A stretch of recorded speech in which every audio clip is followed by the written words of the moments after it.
Hello to all of you. This is Samosan Azam Khan here in front of you. And in today's lecture, we are starting off a very important topic, which is called financial statement analysis. मेरी नज़र में ये topic बहुत बहुत importance रखता है, बहुत ज़रूरी है, because this is a make or break topic. Either it can convert your exam score in a fail or a pass as well. This is how important, in my opinion, this topic is. So please make sure that you give your entire importance, attention, and make sure you put enough time into practicing questions of this topic.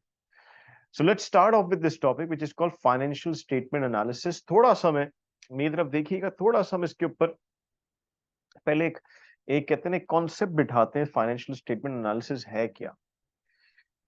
As an analyst, अगर मैं analyst हूं यार, आप analyst है, financial analyst, आप कंपनियों को जाके क्या करोगे? एनालाइज करोगे। आप डिफरेंट बिजनेसेस को एनालाइज करोगे। और बिजनेस जो बातचीत करता है वो फाइनेंशियल एक्सपेक्ट से बातचीत करता है, मतलब कि वो आपसे जो उसकी कम्युनिकेशन होगी वो कैसे होगी? आप उसका प्रॉफिट देखोगे, आप उसकी बैलेंस शीट में एसेट्स लायबिलिटीज देखोगे, आप उसकी रेवेन्यूज देखोगे, उसकी कितने खर्चे कॉस्ट के हैं वो सब देखोगे। इसी तरीके से आप बिजनेस के साथ क्या कर सकते हो? बातचीत कर सकते हो। बिजनेस कॉल पे तो नहीं हेलो हाय करेगा आपके साथ। तो अब बिजनेस को अंडरस्टैंड करने के लिए बड़ा जरूरी है कि आप उसके फाइनेंशियल समझ सको। बिल्कुल ऐसे ही जैसे लेट सपोज आप किसी के पास शादी के लिए रिश्ता लेके जाते हो, तो क्या देखता है वो इंसान आपका? या कोई लड़की है, वो किसी लड़के के कोई लड़का रिश्ता लेकर आया, क्या देखेगी? उसके फाइनेंशियल्स देखेगी। मतलब क्या उसकी सैलरी अच्छी है या नहीं है, उसके पास एसेट्स कितने, उसका अपना घर है या नहीं है, किराए के घर पे रहता है, अपनी गाड़ी है या नहीं है। तो आप थोड़ा सा फील ले रहे हो कि कहीं ना कहीं हम आम जिंदगी में भी फाइनेंशियल एनालिसिस कर रहे होते हैं, भले बिजनेस का नहीं तो किसी और चीज का, किसी इंसान का, किसी बिजनेस का, हमसे रिलेटेड किसी शख्स का।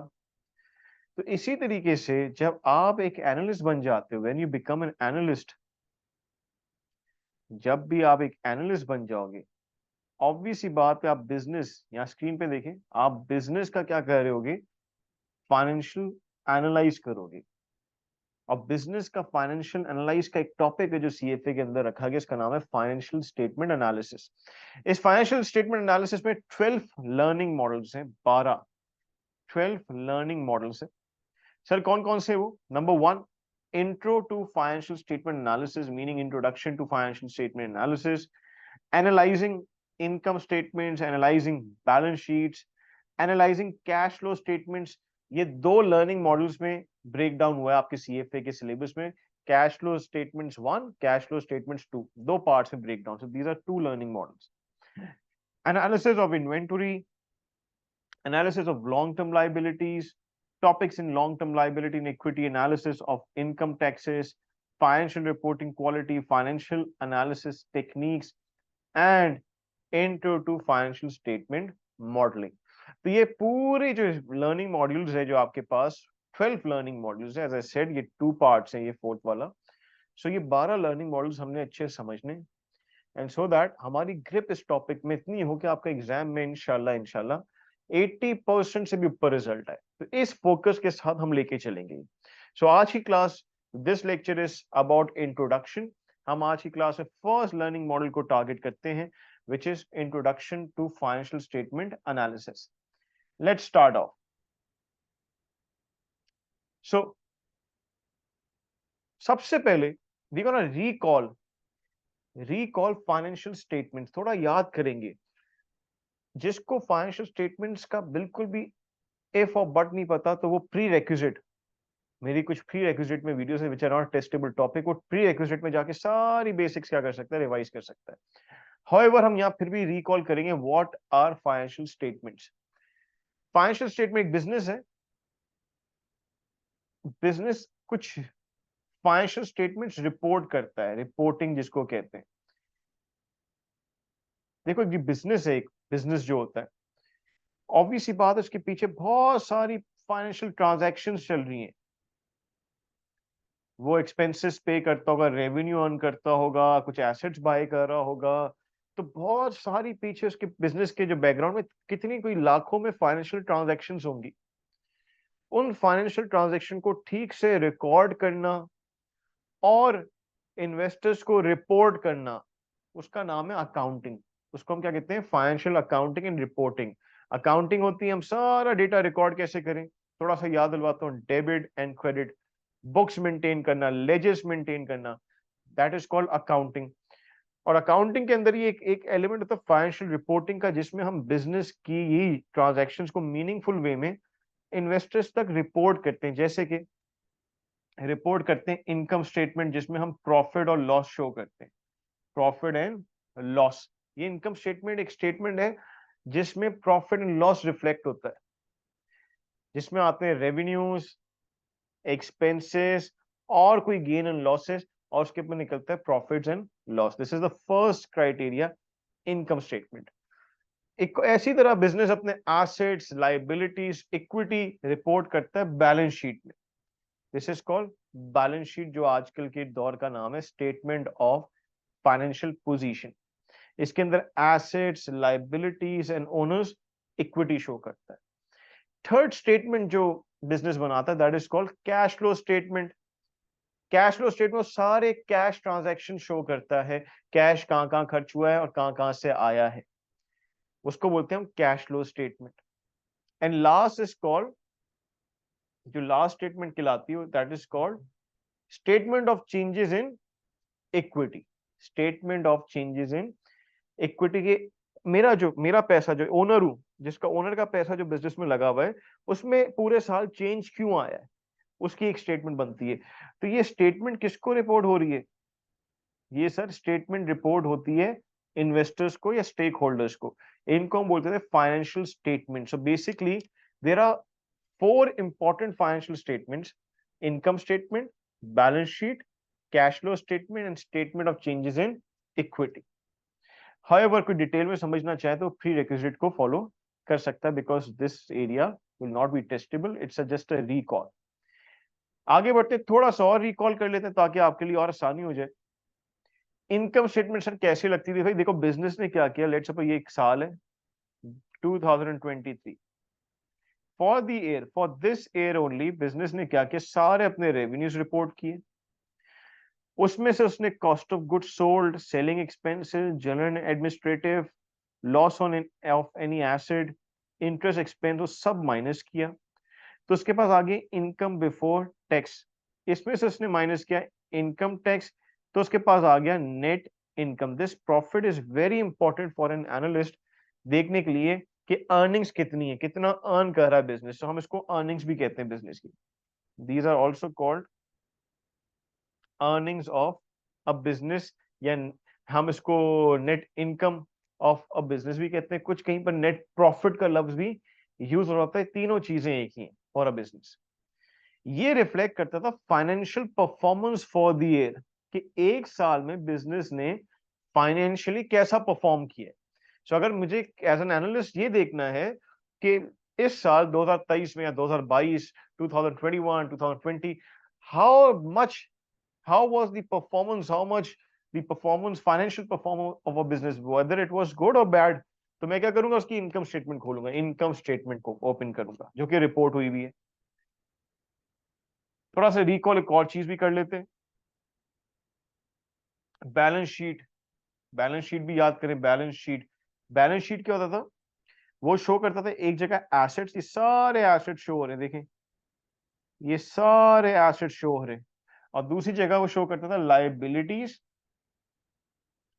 यहाँ देखें लाइबिलिटीज, ये सारी लाइबिलिटी शो हो रही है, और इक्विटी, ये तो सारी लाइबिलिटी शो हो रही है और साथ साथ इक्विटी शो करता था। These are equity. तो आप ये नोट करें कि जो बैलेंस शीट का काम होता था, फाइनेंशियल पोजीशन दिखाता है वो, कि अब तक एज एट अब तक बिजनेस के पास कितने एसेट्स हैं। And we know from the accounting equation assets are equals to equity plus liabilities, equity plus liabilities. तो वो ये रिफ्लेक्ट कर रहा है, एक जगह एसेट्स दिखा रहा है और एक जगह वो इक्विटी एंड लाइबिलिटीज दिखा रहा है, just to give you an understanding, investor को मिल जाए अंडरस्टैंडिंग कि पोजीशन कैसी बिजनेस की, तगड़ी पोजीशन है, एसेट अच्छे हैं नहीं है, लाइबिलिटीज बहुत ज्यादा तो नहीं है, अपना पैसा कितना लगा हुआ है बिजनेस के अंदर। तो ये जो बैलेंस शीट है ये एक स्पेसिफिक पॉइंट ऑफ टाइम पे बनती है, एक specific point of time. Let suppose ये एक साल है 2023, तो बैलेंस शीट ईयर एंड पे बन रही होगी, वेयर जो इनकम स्टेटमेंट थी वो फॉर द ईयर बन रही थी, पूरे साल के लिए बन रही थी।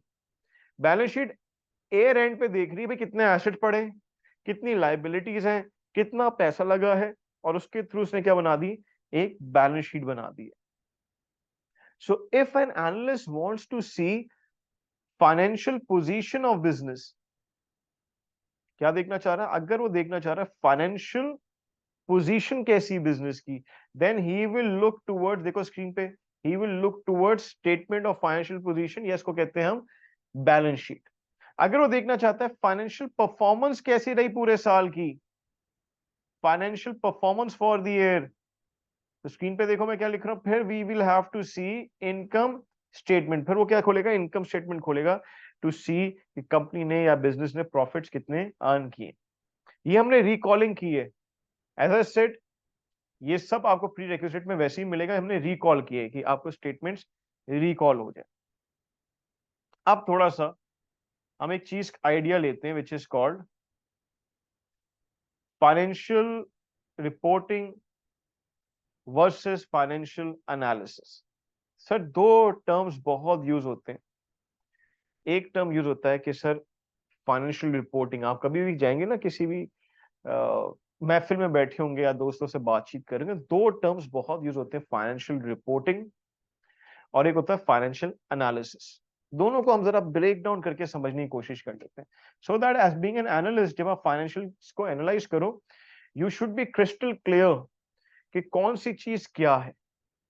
ठीक है, फर्स्ट टाइम हम समझते हैं दैट इज फाइनेंशियल रिपोर्टिंग। देखो फाइनेंशियल रिपोर्टिंग बिल्कुल एक मिरर की तरह है।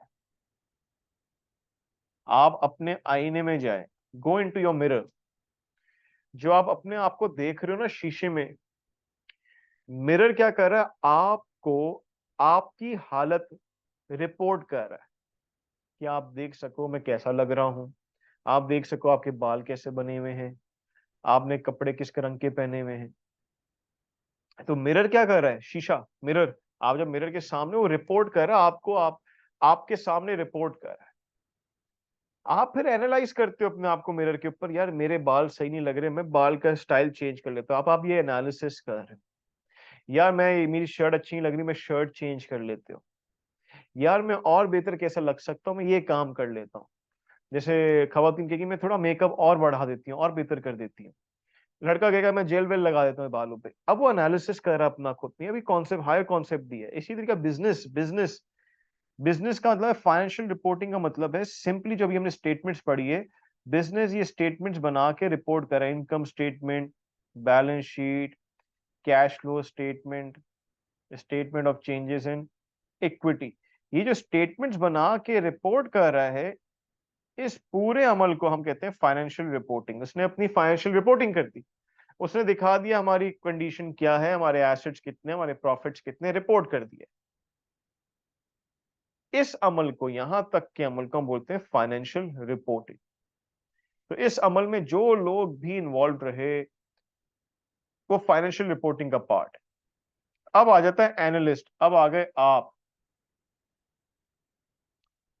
एनालिस्ट आ गए, आप इनको एनालाइज करोगे कि प्रॉफिट्स कैसे हैं, एनालाइज कर रहे हो। अब आप अच्छे हैं बुरे हैं, पिछले साल से बड़े हैं कम हुए हैं, सेल्स पहले से बेहतर हुई है कम हुई है, एक्सपेंसेस पहले से बेहतर हुए हैं कम हुए हैं।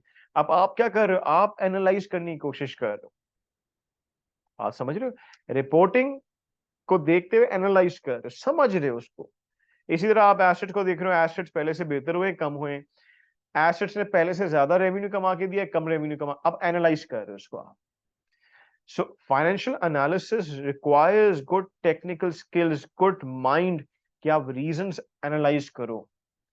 Financial analysis करने के लिए you need to have good insight of the company so that आप अच्छी reasons ढूंढ सको, आप अच्छे points highlight कर सको during analysis। Reporting क्या होती है, accounting करना।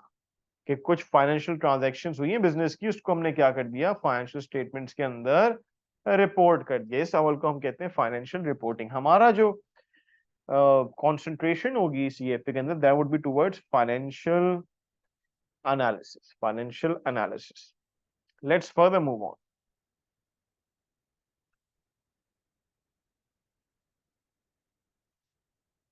सर फाइनेंशियल एनालिसिस की जरूरत क्यों है? What is the role of financial analysis? सवाल ये आता है, sir why do we need to do financial analysis? तो इसका सवाल जवाब आपसे सवाल पूछता हूं, सर किसी का रिश्ता आ जाता है तो वहां लड़के को एनालाइज करने की क्या जरूरत है? आंखें बंद करो, शादी कर लो। लड़की से ही पूछता हूँ कि लड़के से पूछता हूँ, लड़की को क्या एनालाइज करने की जरूरत है कि उसकी चाय पी के देखोगे, पता लगाओगे वो किस खानदान की है, किस फैमिली की? भाई आंखें बंद करो, कर लो। तो एनालाइज क्यों कर रहे हो? फैसला लेने के लिए। क्यों कर रहे हो? To take a decision. Finance में हम ऐसे डिसीजन को बोलते हैं इकोनॉमिक डिसीजन, कि यार आपका हम क्यों हम फाइनेंशियल डिसीजन क्यों ले रहे हैं? ताकि जो हम कोई फाइनेंशियल डिसीजन ले वो हमारे हक में जाए, हमारे बेनिफिट में जाए। तो वो इकोनॉमिक डिसीजन है, हमारी इकोनॉमिक हालत क्या करे, बेहतर करे, हमारी पर्सनल इकोनॉमिक हालत क्या करे, बेहतर करे। So in order to take good economic decisions you need to go for financial statement analysis. अब मैं कुछ मैंने डिसीजंस हाईलाइट किए हैं, वन बाय वन जरा उसको गो थ्रू कर लेते हैं, ताकि आपको भी एक अच्छा आइडिया मिल जाए क्या क्या डिसीजन लिए जा सकते हैं। नंबर वन, लेट सपोज आप खुद एक इन्वेस्टर हो, स्टॉक मार्केट के अंदर इन्वेस्ट करते हो, डिफरेंट इक्विटी के अंदर। मिसाल एंग्रो एंग्रो के स्टॉक में इन्वेस्ट कर रहे हो, तो ऑब्वियस सी बात है एंग्रो की कंपनीज को फिर एनालाइज तो करना पड़ेगा ना, because you must be afraid कि मैं इन्वेस्ट कर दूं पैसे डूब जाए। Number two decision, let suppose आप एक बड़ा बिजनेस हो और आप किसी और बिजनेस के साथ मर्ज करना चाह रहे हो अपने आप को, या कोई और बिजनेस एक्वायर करना चाह रहे हो। जैसे कि फेसबुक ने व्हाट्सएप एक्वायर किया था रिसेंटली, मतलब 2-3 साल पहले। तो जब उसने एक्वायर किया होगा, उसने कितना व्हाट्सएप की फाइनेंशियल्स को क्या किया होगा, स्टडी किया होगा। ऐसे ही बहुत से बिजनेसेस होते हैं जो आपस में मर्ज कर लेते हैं, बहुत से बैंक्स आपस में क्या कर लेते हैं, मर्ज मर्ज कर लेते हैं। तो जब मर्ज करूं तब भी मुझे दोनों ने एक दूसरे की फाइनेंशियल हालत देखनी है, तो मर्ज करेगा ना। इसी तरह अगर आपकी कोई सब्सिडरी है, मतलब कि मैं एक पेरेंट कंपनी में बॉस हूं, मैं एक बड़ी कंपनी हूं, मेरी सब्सिडरी, मेरी एक छोटी कंपनी किसी और मुल्क में काम कर रही, किसी और कंट्री में, तो अगेन मुझे उसका हर दौर फाइनेंशियल एनालिसिस रखना पड़ेगा कि टू मेक श्योर कि मैं उस कंपनी को रखूं या फिर निकाल दूं। In order to decide venture capital, अगर भाई कोई कोई नया शख्स मेरे पास आ गया, वो बोल रहा है मैं स्टार्टअप शुरू करना चाह रहा हूँ सर, मुझे कुछ पैसे चाहिए, तो मैं जो पैसे दे रहा हूँ दूंगा ना, उसको बोलते हैं वेंचर कैपिटलिस्ट। अगर मैं वेंचर कैपिटलिस्ट हूँ तो मैं स्टार्टअप्स के अंदर इन्वेस्ट ढूंढूंगा, स्टार्टअप्स कहाँ कहाँ हो रहे हैं वहां इन्वेस्ट करूंगा, ताकि स्टार्टअप्स अच्छे हिट हो जाए तो मैं बेच दूं वो, ताकि मेरे पैसे बने। तो स्टार्टअप्स में क्यों इन्वेस्ट करूंगा, उसका पहले एनालाइज करूंगा कि इसमें इतना दम है, इतनी ग्रोथ है। Again financial analysis. Determining the credit worthiness of a company, मैं बैंक हूं, आई एम अ बैंक, मेरे पास एक कंपनी आई है लोन लेने के लिए। सो एज अ बैंक, मैं बैंक हूं, एज अ बैंक मुझे फाइनेंशियल एनालिसिस करना पड़ेगा कंपनी का, टू मेक श्योर कि वो आगे जाके मुझे पैसे वापसी दे सकती नहीं दे सकती। Examining compliance with debt covenants, ये हम आगे बेहतर समझेंगे, अभी के लिए थोड़ा समझा रहा हूं। डेट कोवेनेंट्स होते हैं कि हम किसी से लोन लेते हैं तो वो शर्तें लगा जाता है हमारे ऊपर, तो जिसने लोन दिया लेंडर है वो बार बार एनालाइज करता रहेगा हम उसकी शर्तें तोड़ तो नहीं रहे, तो हमारा फाइनेंशियल एनालिसिस करता रहेगा। एंड सो ऑन एंड, और भी बहुत सारे डिसीजंस हैं जिनके लिए फाइनेंशियल एनालिसिस जरूरी होता है। कुछ डिसीजंस अभी आपको एंड वाले समझ नहीं आएंगे, as we will proceed on with the CFA आपको ज्यादा अच्छा वो कनेक्ट करेंगे, आपको अच्छे से क्लिक करेंगे। सो मैंने अब समझा दिया what is the role of financial statement analysis, making economic decisions, ये रोल है। और क्या क्या इकोनॉमिक डिसीजन है वो भी हमने थोड़ा बहुत समझने की कोशिश कर ली। Let's further move on. अब आ जाते हैं एक बेसिक कह ले थ्योरेटिकल एरिया में, जो आपके कोर्स का theoretical area, that is financial statement notes versus management discussion and analysis, जिसको एमडीए कहते हैं, जिसको हम एमडीए कहते हैं, मैनेजमेंट डिस्कशन एंड एनालिसिस। सबसे पहले हम समझते हैं, द फर्स्ट थिंग, सबसे पहले हम समझने की कोशिश करते हैं कि what is financial statement notes. कि सर फाइनेंशियल स्टेटमेंट नोट्स क्या होते हैं। देखो हमने फाइनेंशियल स्टेटमेंट समझ ली। सर फाइनेंशियल स्टेटमेंट जैसे इनकम स्टेटमेंट है, ये आपके सामने देखो, मैं छोटी सी इनकम स्टेटमेंट बना रहा हूँ। देखो लेट सपोज सर ये एक इनकम स्टेटमेंट है। सर इनकम स्टेटमेंट में revenue, cost of sales, expenses और एंड में क्या आ गया, नेट इनकम। सर ये सारी क्या आ गई, चीजें आ गई और नेट इनकम माइनस हो गई। अब इनकम स्टेटमेंट में नंबर्स गिवन है और उनके नाम गिवन है बस। अब अगर मैं ये जानना चाह रहा हूं कि सर इस रेवेन्यू में कितना उधार का है, क्रेडिट सेल्स कितनी है और कैश सेल्स कितनी है, मुझे नहीं पता लग सकेगा सिर्फ इनकम स्टेटमेंट को देखते हुए। सर अगर मैं ये जानना चाह रहा हूँ डेप्रिसिएशन डिफरेंट फिक्स एसेट्स पे कितनी कितनी चार्ज हुई हुई है, सर नहीं पता लगेगा। और आसान कर देते, डेप्रिसिएशन सही से याद नहीं आप लोग को। कॉस्ट एक्सपेंसेस सर किन किन चीजों पे लगे हुए, मुझे और उसकी डिटेलिंग चाहिए, मुझे नहीं पता चल सकेगा। इसका मतलब सर हर स्टेटमेंट की एक लिमिटेशन होती है, वो नंबर्स गिवन होते हैं, हर स्टेटमेंट में नंबर्स गिवन होते हैं। लेकिन अगर मुझे इसकी डिटेल्स जाननी है और डिटेल्स में जाना, तो हर स्टेटमेंट के स्क्रीन पे देखें, हर स्टेटमेंट के नीचे ना फुट नोट्स गिवन होते हैं, इसको डिस्क्लोजर नोट्स भी कहते हैं और फुट नोट्स भी कहते हैं। हर उसके नीचे फुट नोट्स गिवन होते हैं, जहां पे हर आइटम जो इनकम स्टेटमेंट में लिखा है उसकी डिटेल्स प्रोवाइडेड होती है, उसकी डिटेल्स प्रोवाइडेड होती है। अच्छे अच्छे आपको डिटेल्स लिखी हुई होती है पैराग्राफ फॉर्म में, कैलकुलेशंस फॉर्म में, ताकि आप उन फुट नोट्स को देख के और अच्छी तरह समझ सको अपनी स्टेटमेंट्स को। तो सर पूरी स्टेटमेंट, फिर पूरी स्टेटमेंट के दो पार्ट हो गए, एक तो स्टेटमेंट आ गई and foot notes, statement and foot notes. तो स्टेटमेंट होगी, उसी के नीचे उसके फुट नोट्स होंगे, जिसको हम फाइनेंशियल स्टेटमेंट नोट्स भी कहते हैं, डिस्क्लोजर नोट्स भी कहते हैं, उसके नीचे गिवन होंगे। ऐसी जैसे बैलेंस शीट हो गई, सब बैलेंस शीट बनी हुई है तो उसके नीचे उसके क्या गिवन होंगे, फुट नोट्स, जिसमें डिस्क्लोजर नोट्स भी गिवन होंगे। तो ये वो फुट नोट्स भी क्या कर रहे होंगे, डिटेल्स प्रोवाइड कर रहे होंगे, जो चीजें बैलेंस शीट में मेंशन्ड है उनकी डिटेल्स प्रोवाइड कर रहे होंगे। तो that is called footnotes. Footnotes में अल्फाज पे गौर करें, footnotes is part of financial statements. Footnotes are और is part of financial statements. तो फाइनेंशियल स्टेटमेंट्स का हिस्सा है फुट नोट्स, उसके बगैर फाइनेंशियल स्टेटमेंट बेकार है, समझ ही नहीं सकते अच्छे से। तो फाइनेंशियल स्टेटमेंट, उसके नीचे हमेशा क्या गिवन होंगे, फुट नोट्स। बिल्कुल वैसे जैसे प्रेजेंटेशन के नीचे स्पीकर नोट्स गिवन होते हैं, जब आप प्रेजेंटेशन बना रहे हो तो नीचे स्पीकर नोट्स लिख देते ना, बिल्कुल वैसे ही है। फाइनेंशियल स्टेटमेंट के नीचे क्या गिवन होगा, फुट नोट्स, ऐसे होंगे आसपास। अब जरा दूसरी चीज भी समझते हैं, management discussion and analysis. Management discussion and analysis, इसको समझने के लिए एक और चीज पिक्चराइज करवा रहा हूं, गौर से समझना इस चीज को। स्क्रीन पे देखो, देखो हर बिजनेस जो होता है ना, हर बिजनेस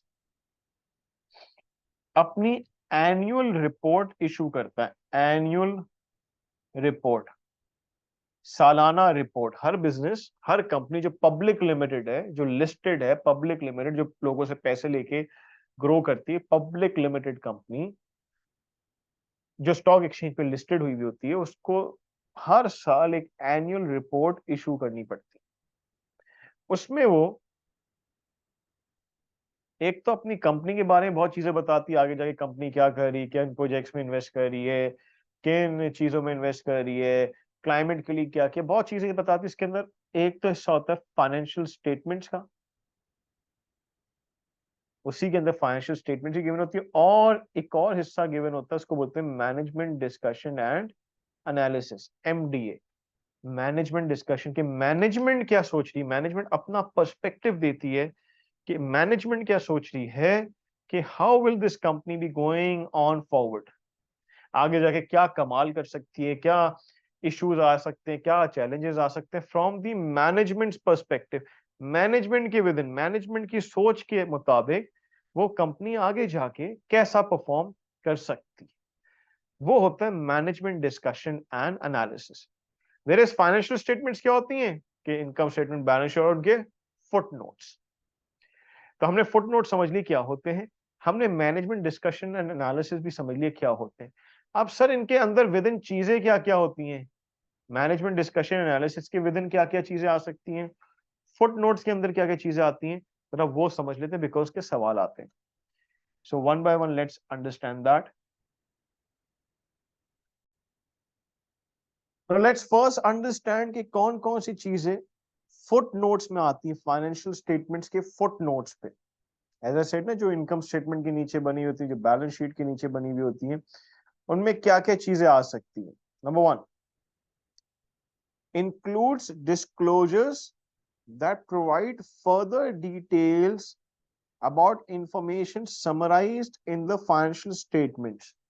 गौर से देखें, मेरी तरफ देखें, मैंने जो समझाई थी बात, वो बिल्कुल पहली लाइन तो वही कह रही है कि जो जो चीज आपकी स्टेटमेंट में है, जैसे रेवेन्यू था इनकम स्टेटमेंट में, कॉस्ट ऑफ सेल्स थी, जो जो आइटम है आपकी इनकम, आपकी स्टेटमेंट में, उनकी डिटेल्स प्रोवाइड करेगी। पहली चीज तो फुट नोट्स में लाजमी आएगी, उनको उनके डिस्क्लोजर नोट्स, जो भी डिटेल्स है उनके डिस्क्लोजर नोट्स के, खर्चे कहाँ कहाँ हुए हैं, कॉस्ट ऑफ सेल्स में कौन कौन से खर्चे हुए हैं, एक्सपेंसेस में कौन कौन से खर्चे हुए हैं, रेवेन्यू है, उधार का रेवेन्यू कितना है, कैश का रेवेन्यू कितना है, किस किस कस्टमर्स को रेवेन्यू। तो जो जो चीजें आपकी स्टेटमेंट में लिखी हुई उसकी डिटेल्स प्रोवाइड करेगा, number one. Number two, it allows users to improve their assessment about amount, timing and uncertainty of the estimates। ये बता रहा है कि फायदा क्या फुट नोट्स का, ये नहीं बता रहा कि क्या आता है, ये बता रहा फायदा क्या फुट नोट्स का, कि ये हेल्प करता है। फुट नोट से हम फ्यूचर के एस्टिमेट्स निकालने में हमें मदद मिलती है कि भाई रेवेन्यू कहाँ कहाँ से आया है, किस किस कस्टमर से आया, एक्सपेंसेस कहाँ कहाँ से लगे हैं। तो इससे फायदा ये होता है कि रेवेन्यूज या एस्टिमेट्स फ्यूचर के निकालने में हमें मदद मिलती है। किस बारे में मदद मिलती है, उनके अमाउंट के, फ्यूचर में क्या अमाउंट हो सकता है, क्या टाइमिंग हो सकती है, उनकी अनसर्टिनिटी ऑफ द एस्टिमेट्स, कितना uncertainty. Three, provide information about accounting methods, assumptions and estimates used by the management। तो इंफॉर्मेशन प्रोवाइड करता है भाई कौन कौन से अकाउंटिंग मेथड्स यूज हो रहे हैं। अकाउंटिंग में भी डिफरेंट मेथड्स होते हैं, जैसे कि इन्वेंट्री वैल्यूएशन का मेथड होता है FIFO, first and first out, या LIFO, last and first out, या एफ को, एवरेज कॉस्ट। तो सर कौन सा मैनेजमेंट यूज करी वो लिखा हुआ होगा फुट नोट्स में। जैसे डेप्रिसिएशन मेथड्स में बहुत डेप्रिसिएशन मेथड्स होते हैं, straight line, reducing balance method, sir management कौन सा यूज करी वो भी लिखा होगा उसके अंदर। Fourth, provides additional information on items such as business acquisitions, legal actions, employee benefit plan। कह रहा है मजीद एडिशनल इंफॉर्मेशन भी प्रोवाइड करता है फुट नोट्स। अगर मैंने कोई बिजनेस ने, अगर बिजनेस ने कोई दूसरा बिजनेस एक्वायर किया है तो उसकी डिटेल्स लिखी हुई होंगी, फाइनेंशियल डिटेल्स, कितने का एक्वायर किया है, कितना गेन हुआ, कितना लॉस हुआ। लीगल एक्शंस, अगर किसी कस्टमर ने मुझ पे कोई लीगल केस कर दिया है बिकॉज ऑफ माई प्रोडक्ट, तो मैं अपने फुट नोट्स में लीगैलिटी एक्सपेक्ट से जो भी लॉसेस बेयर कर सकता हूं मैं उसका मेंशन करूंगा। Employ benefit plan, employ benefit plan होता है रिटायरमेंट प्लान, तो रिटायरमेंट प्लान की भी कुछ डिटेल्स में मेंशन करूंगा। कौन सी डिटेल्स, फाइनेंशियल डिटेल्स।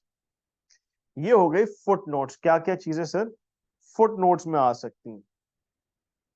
अब लेट्स अंडरस्टैंड सर क्या क्या चीजें MDA, management discussion and analysis में आ सकती। Number one, provide assessment of financial performance and condition from its management perspective.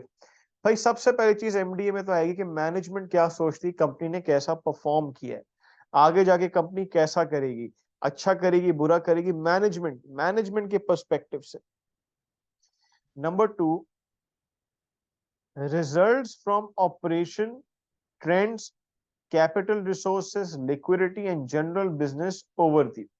भाई ऑपरेशन ने कैसा काम किया, ट्रेंड्स कैसे रहे, ऊपर की तरफ ट्रेंड जा रहे हैं, नीचे की तरफ सेल्स ऊपर जा रही नीचे जा रही है, कॉस्ट ऊपर जा रही नीचे जा रहे हैं, ट्रेंड्स बताएगा, कैपिटल रिसोर्सेस, कहाँ नए ऑफिसेस खोले हैं, कहाँ नए ऑफिसेस बंद किए हैं, किस किस ज्योग्राफिक रीजन्स में ऑपरेट कर रहे हैं।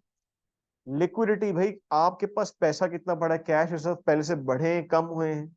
एंड जनरल ओवरव्यू बिजनेस का, कि बिजनेस किस तरह से परफॉर्म करे, general from the perspective of management के पर्सपेक्टिव से।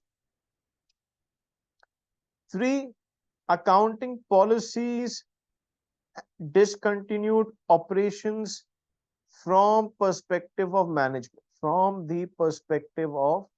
management जरा मैं ये क्लैरिफाई कर दूं, अगर कोई न्यू अकाउंटिंग पॉलिसीज यूज हो रही है, अगर कोई चेंज की अकाउंटिंग पॉलिसीज, तो मैनेजमेंट बताएगी, अपना डिस्कशन देगी ऐसा क्यों किया है। ये किन अकाउंटिंग पॉलिसीज की बात हो रही, कोई नई अप्लाई की, कोई चेंजेस लेकर आई अकाउंटिंग पॉलिसी में, उसके बारे में बात हो रही है।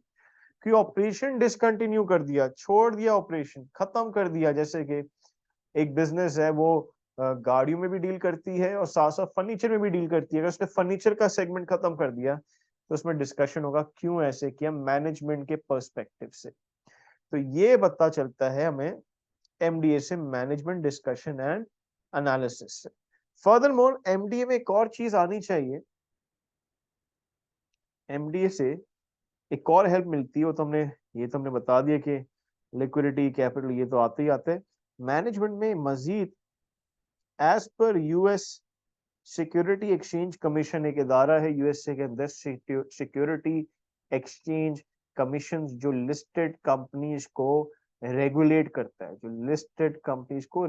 करता है, उसने ये रूल बनाया है, लाजिम की है कंपनीज के ऊपर कि अपने एमडीए में लाजमी effects of inflation and changing prices if material.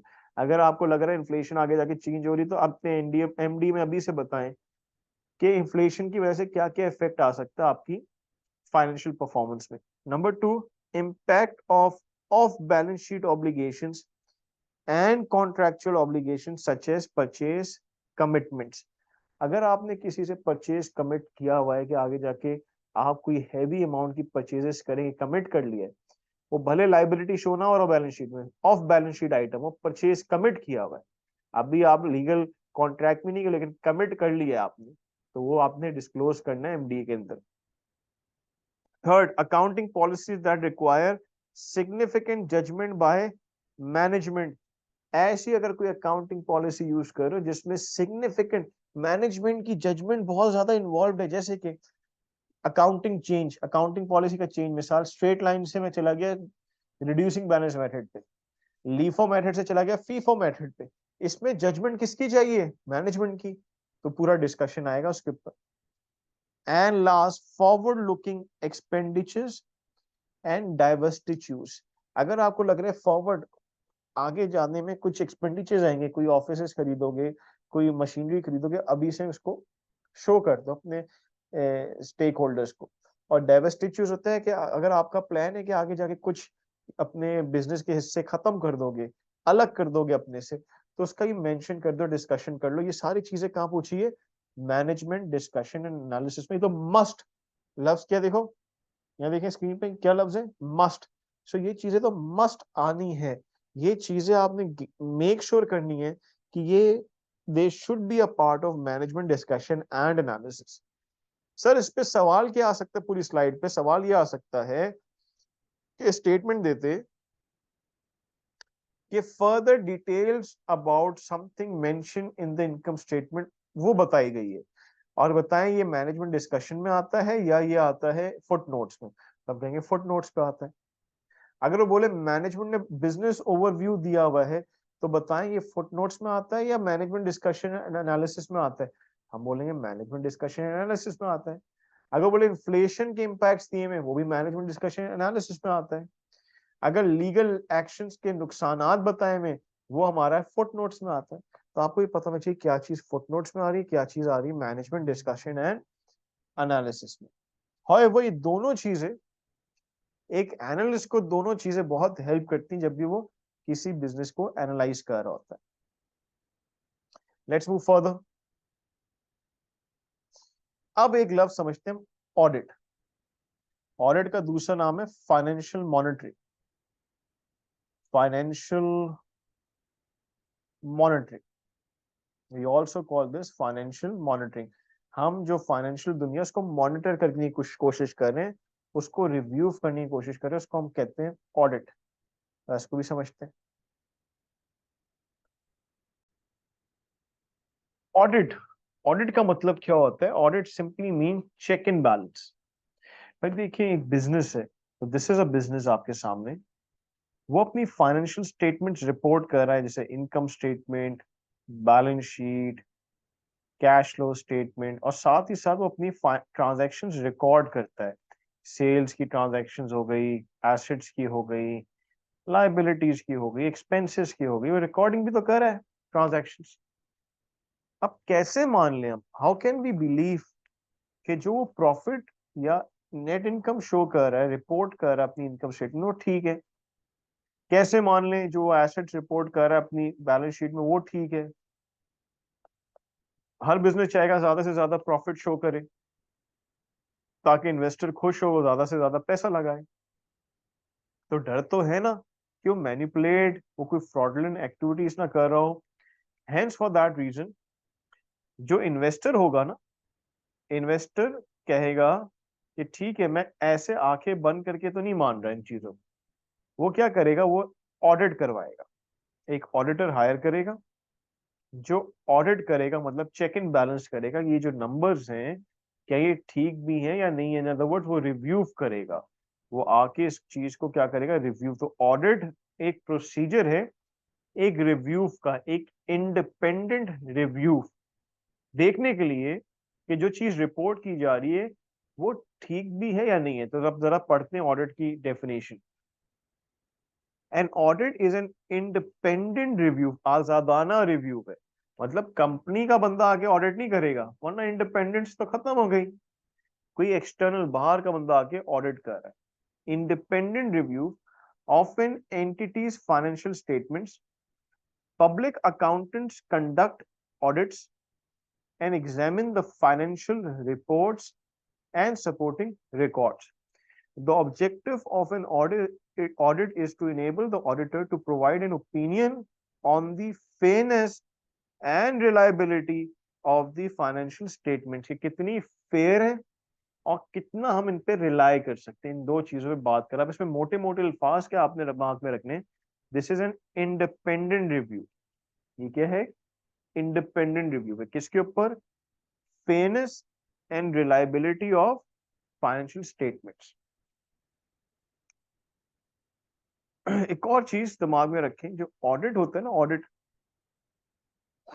चलो उसको दिमाग में रखने से पहले पहले ऑडिटर्स ओपिनियन पढ़ लेते हैं। देखो, ऑडिटर आया, उसने रिव्यू किया, फिर उसने अपनी ओपिनियन दी इसके बारे में कि स्टेटमेंट्स कैसी हैं।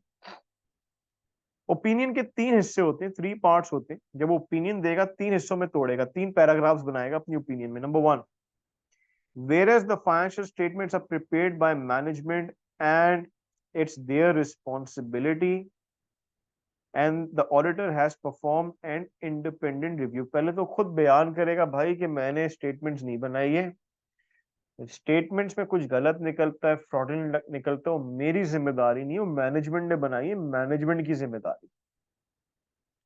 मैं तो सिर्फ इसका रिव्यू करने आया हूँ। जैसे कि कभी कभी, बहुत अजीब सी एग्जांपल दे रहा हूँ, लेकिन कभी कभी होता है ना, पुलिस इन्वेस्टिगेट करने जाती किसी घर को कि यहाँ पे कोई गलत काम तो नहीं हुआ है। अब पुलिस जो काम देखने जा रही है, कि पुलिस ने लेट सपोज नहीं पकड़ा, बाद में पकड़ा गया घर में गलत काम हुआ था, तो उसका जिम्मेदार कौन होगा? घर का मालिक ही होगा ना। पुलिस को तो नहीं बुला लेंगे कि आपकी वजह से हुआ है। इसी तरीके से ऑडिटर गया रिव्यू करने, उसने पहली लाइन में ये क्लियर कर दिया अपनी ओपिनियन। जब वो अपनी ओपिनियन दे रहा है, उसमें पहली लाइन में उसने लिख दिया कि भाई ये मेरी जिम्मेदारी नहीं है, ये जो फाइनेंशियल स्टेटमेंट्स बनी है जिम्मेदारी मैनेजमेंट की है, मैंने सिर्फ एक इंडिपेंडेंट रिव्यू किया। पहले क्लैरिटी दे दी। नंबर टू, ये पैराग्राफ टू हो गया।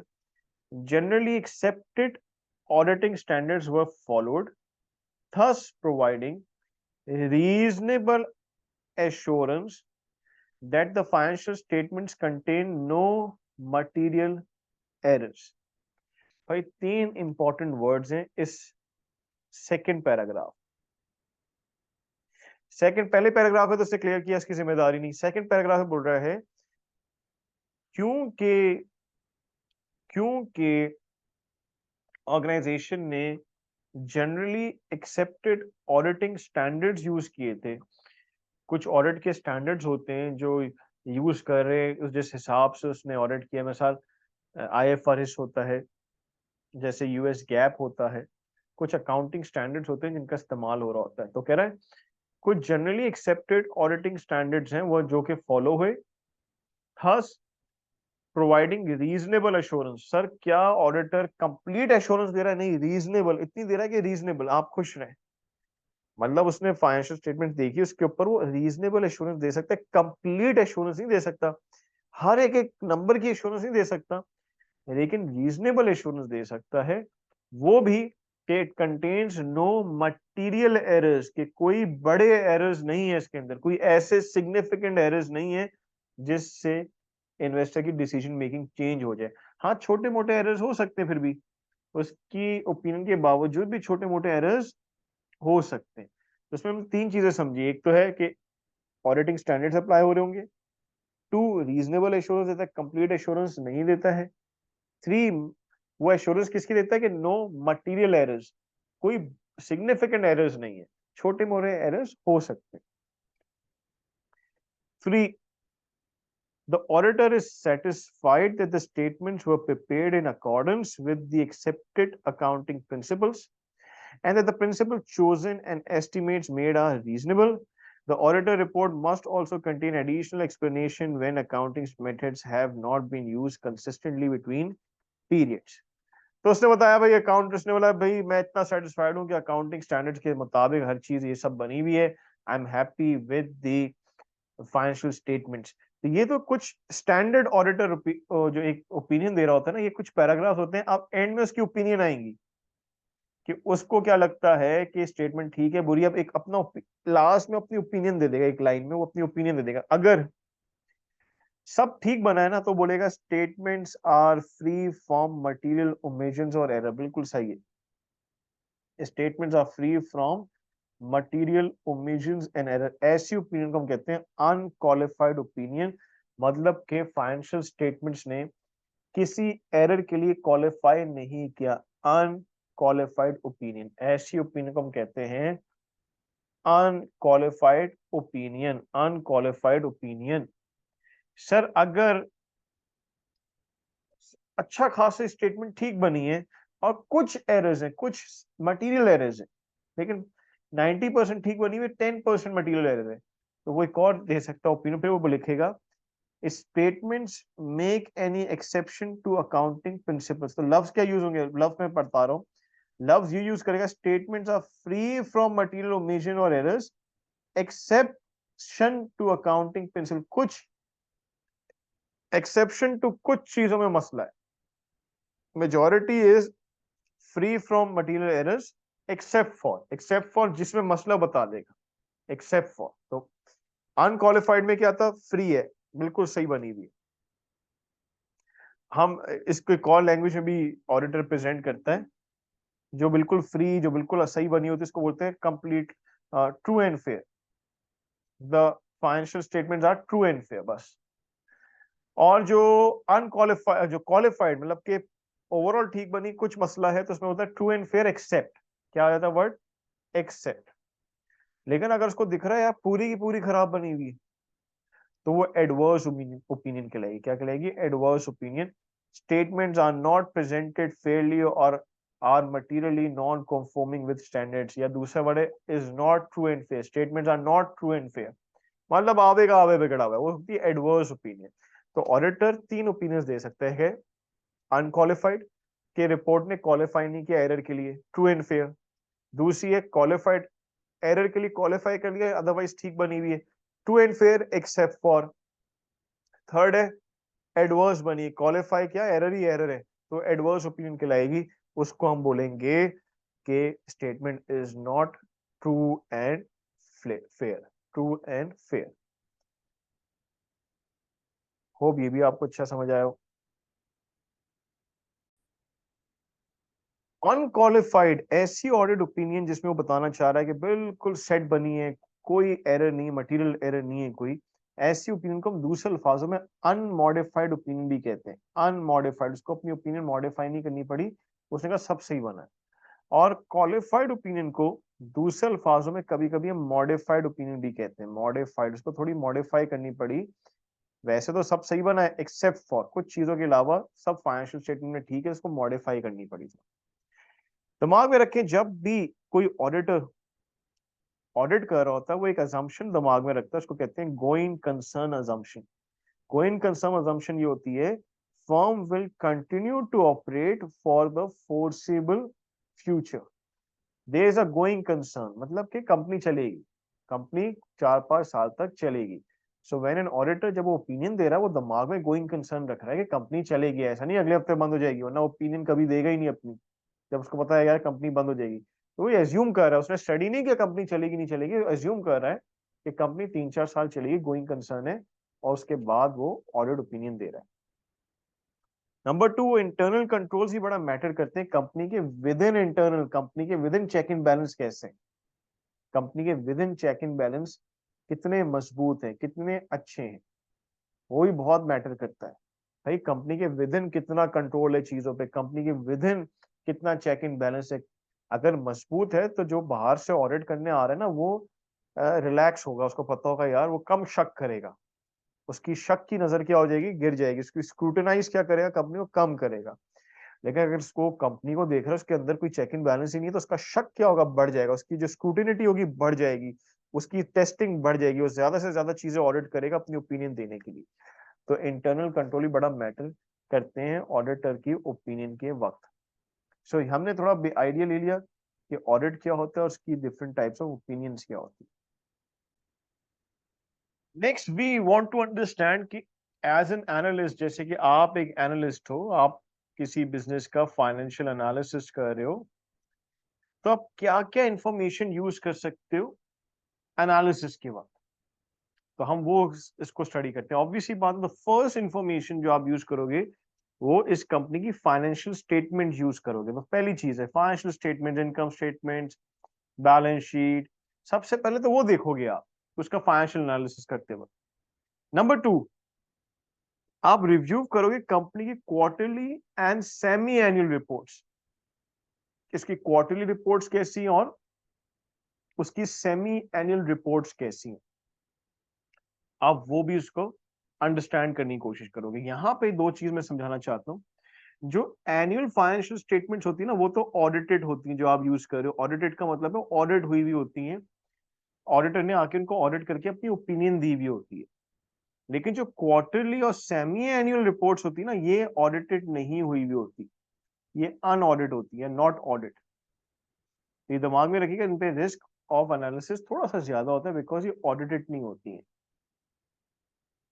अच्छा, ऑडिटेड जो होती है ना, वो फाइनेंशियल, जो यहाँ पे फाइनेंशियल स्टेटमेंट्स का हमें पता है, फाइनेंशियल स्टेटमेंट्स के with in he foot notes भी आते थे, मैंने अभी पहले समझा चुका हूँ, वो फाइनेंशियल स्टेटमेंट्स का पार्ट ही होते हैं। तो फुट नोट्स भी ऑडिटेड कहलाते हैं। लेकिन management discussion and analysis financial statements का पार्ट नहीं होता, वो ऑडिट नहीं होते हैं, वो अनऑडिटेड होते हैं। हाउएवर, थर्ड, तीसरी इंफॉर्मेशन क्या यूज कर सकते हैं, आप सिक्योरिटी एक्सचेंज कमीशन की फाइलिंग्स में जाएं। अवेलेबल फ्रॉम एडजार एक इबारा है यूएसए के अंदर, क्योंकि ये यूएस क्वालिफिकेशन है।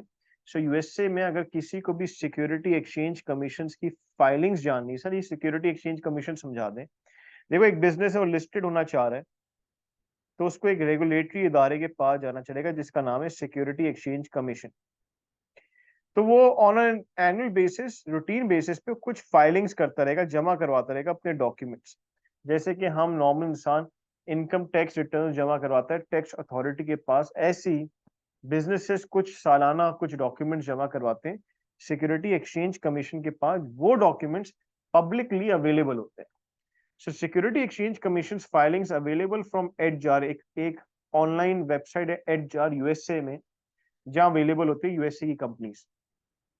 वहां पे फॉर्म 8 के company must file for acquisitions and disposal of major asset और changes in its management and corporate governance.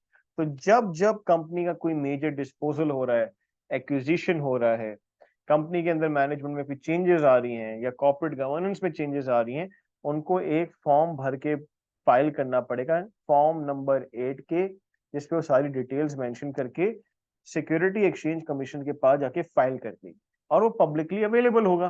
तो एज एन एनालिस्ट अगर मैं जानना चाहता हूँ कब कब मेजर डिस्पोजल्स हुए हैं, एक्विजिशंस हुआ है, मैं जाऊं और फॉर्म से इंफॉर्मेशन निकाल लूं। एक और ऐसा फॉर्म होता है, उसका नाम है form 10K and form 10Q for annual and quarterly financial statements respectively. तो ये जो स्टेटमेंट है एनुअल और क्वार्टरली, मैं चाहूं तो इन फॉर्म्स के थ्रू भी निकाल सकता हूं, वरना एनुअल स्टेटमेंट्स कंपनी की वेबसाइट पे भी गिवन होती। Fourth, proxy statements. Proxy statements उस वक्त इशू करती कंपनी जब कंपनी कोई बड़ा डिसीजन लेने जा रही है, तो वो एक प्रॉक्सी स्टेटमेंट इशू करती है, जिसपे बड़ा डिसीजन क्या होता है, जिसके लिए मेजॉरिटी वोट चाहिए शेयर होल्डर्स का। कंपनी को मेजॉरिटी वोट चाहिए शेयर होल्डर्स का, तो उसके लिए इसको प्रॉक्सी स्टेटमेंट इशू करेगी, जिसमें पूरा मैटर लिखा हुआ होगा, और बोलेगी या तो आप वोट दे दें या अपने बिहाफ पे जिसको भी आप अथॉरिटी दे रहे हैं वोट देने के लिए वो मेंशन कर दे, प्रॉक्सी बन जाएगा। प्रॉक्सी का मतलब ये होता है मेरे बिहाफ पे कोई और वोट दे रहा है जाके, तो आप प्रॉक्सी मेंशन करना, प्रॉक्सी मेंशन कर दें या खुद आके वोट देते हैं, तभी इसका स्टेटमेंट का नाम है प्रॉक्सी स्टेटमेंट। उससे फायदा क्या हो सकता है, वो भी पब्लिकली अवेलेबल होती है कंपनी के थ्रू, वो भी एसईसी या रजिस्ट्रार के पास जाके फाइल होती है, तो वो भी आपको पब्लिकली डॉक्यूमेंट मिल सकता है। वहां पे बड़े मैटर्स जो जिनके लिए मेजॉरिटी वोट चाहिए होता है ना, उसकी इंफॉर्मेशन मिल सकती है, जैसे कि it is good source for knowing election of board of members की कंपनसेशन, मैनेजमेंट की qualifications and the issuance of stock options. कुछ एक कैटेगरी ऑफ स्टॉक्स होते हैं, स्टॉक ऑप्शंस कहा जाता है। अभी स्टॉक ऑप्शंस को एज इट इज लें, बस नाम याद रखें स्टॉक ऑप्शंस, आगे जाके हम पूरा डिटेल में पढ़ेंगे। तो सर अगर मुझे जाननी है किसकी इंफॉर्मेशन, इलेक्शन कब होंगे बोर्ड ऑफ मेंबर्स के, कौन कौन मेंबर हो सकता है उसका, बोर्ड ऑफ मेंबर्स की कंपनसेशन क्या है, नंबर 2 मैनेजमेंट की क्वालिफिकेशन क्या है, और कब कब स्टॉक ऑप्शंस इशू हुए, तो मैं फौरन कौन सी स्टेटमेंट में जाऊंगा, प्रॉक्सी स्टेटमेंट। कौन सी स्टेटमेंट में जाऊंगा, प्रॉक्सी स्टेटमेंट। और कहां कहां से इंफॉर्मेशन ले सकता हूं, fifth, corporate reports and press releases. कुछ कॉर्पोरेट्स होती हैं, बड़ी बड़ी कॉर्पोरेट्स, वो अपनी रिपोर्ट्स, वो रिपोर्ट्स मेंशन करती है, बिजनेस अपनी रिपोर्ट्स लिखते हैं, उस रिपोर्ट से भी इंफॉर्मेशन मिल सकती है। बिजनेस अपनी प्रेस रिलीज करता है, बताता पूरे साल की कैसी उसकी रही। प्रेस रिलीज में वो अर्निंग्स कॉल भी करता है, अर्निंग्स अनाउंसमेंट, या उसको अर्निंग्स कॉल भी कहते हैं, या आगे जाके क्या उसको लग रहा है कैसे अर्निंग्स होगी, अर्निंग्स अनाउंसमेंट भी कहते हैं। जैसे अगर टोयोटा कंपनी है, आप चले जाए अर्निंग्स, उसकी प्रेस रिलीज होगी, पूरी अर्निंग्स कॉल कहेंगे उसको, उसकी पूरी पूरी अर्निंग्स कॉन्फ्रेंस होगी, प्रेस रिलीज होगी, जिसमें उसने बताया होगा पिछला साल कैसा रहा। वहां से भी इंफॉर्मेशन बहुत मिल सकती है। एंड लास्टली, इकोनॉमिक कंडीशन से इंफॉर्मेशन मिल सकती है बहुत। भाई इकोनॉमिक कंडीशन अगर बुरे जा रहे हैं तो ऑब्वियस सी बात है बिजनेस के हालत बुरे हो सकते हैं, अच्छे जा रहे हैं तो अच्छे हो सकते हैं। कंपेटिटर्स को स्टडी करके भी आपको अपने बिजनेस के बारे में पता लग सकता है, जिसको एनालाइज कर रहे हो आप, कि उसके कंपेटिटर्स कैसा कर। तो ये सारी इंफॉर्मेशन यूज करते हो आप फाइनेंशियल स्टेटमेंट एनालिसिस में। Next, let's also understand an organization which is called International Organization of Securities Commission, IOSCO. IOSCO, International Organization of Securities Commission. इसको समझने के लिए बहुत अच्छी एग्जांपल है वो यूनाइटेड नेशंस की। यूनाइटेड नेशंस आप सब जानते हैं, यूनाइटेड नेशंस एक प्लेटफॉर्म है जिसमें डिफरेंट कंट्रीज आके अपनी रिप्रेजेंटेशन करती हैं, अपनी आवाज अवेयर करती हैं। यूनाइटेड नेशंस एक ऑर्गेनाइजेशन है जिसके मेंबर्स क्या हैं, कंट्रीज हैं, जैसे कि इंडिया मेंबर है, पाकिस्तान मेंबर हो सकता है, ऑस्ट्रेलिया हो सकता है, इंग्लैंड है, एंड मतलब बहुत सारे मेंबर्स हो सकते हैं ना, एंड सो ऑन। आपका यूके हो सकता है, मे बी यूरोप हो सकता है। मतलब एक प्लेटफॉर्म है जहाँ पे कंट्रीज के हैं, उनके मेंबर्स हैं। अगर हम सिर्फ यूनाइटेड नेशंस को देखेंगे तो ये किसी भी कंट्री को रूल नहीं करता है, यहाँ पे डिस्कशन होता है, यूनाइटेड नेशंस अपनी एक्सपर्टीज देता है ताकि कंट्रीज अपने आप को अच्छे से ऑपरेट कर सके। लेकिन यूनाइटेड नेशंस का कहीं पर भी डायरेक्ट कंट्रोल किसी कंट्री पे नहीं है। बट जो यूनाइटेड नेशंस के मेंबर्स हैं, हम उनको कह सकते हैं कि वो उनका कंट्रोल 90% अबव वर्ल्ड के अंदर है।